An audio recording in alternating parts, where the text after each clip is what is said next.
নাজিৰা 826 নং মাউত প্ৰাথমিক বিদ্যালয়ৰ শিক্ষক শিক্ষয়িত্ৰী অভিভাৱক অভিভাৱিকা আৰু স্থানীয় ৰাইজৰ সহযোগত গঢ়ি উঠা জ্ঞানজ্যোতি সমন্বয়ৰ উদ্যোগত উচ্চ আৰু উচ্চতৰ মাধ্যমিক চূড়ান্ত পৰীক্ষাত সুখ্যাতিৰে উত্তীৰ্ণ হোৱা কৃতি ছাত্ৰ ছাত্ৰীৰ বিশেষ অভিনন্দন অনুষ্ঠানৰ আয়োজন কৰা হয়।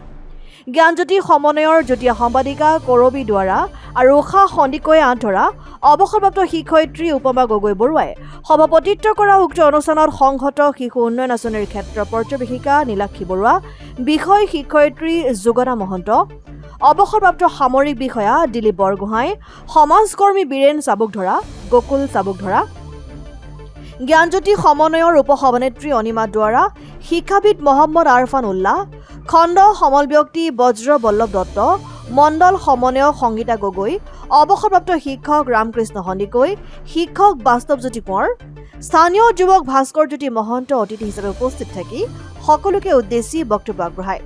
ইয়াৰ পিছতে কৃতি ছাত্ৰ ছাত্ৰীসকলক অভিনন্দন জনোৱাৰ লগতে বাৰ্ষিক পৰীক্ষাত বিদ্যালয়খনৰ ভিতৰত সৰ্বোচ্চ নম্বৰ লাভ কৰা শিক্ষাৰ্থীকো অভিনন্দন জনোৱা হয়। উক্ত অনুষ্ঠানত বিদ্যালয় শিক্ষয়িত্ৰী দীপাঞ্জলি গগৈ, শিক্ষক দ্বিজেন্দ্ৰ বৰুৱা, হৰিমোহন জয়ছোৱাল, বিদ্যাঞ্জলি এপৰ শিৱানী সন্দিকৈৰ লগতে স্থানীয় ৰাইজো উপস্থিত থাকে। অসমৰ জাতীয় সংগীত পৰিৱেশনেৰে অনুষ্ঠানটি সামৰণি পৰে।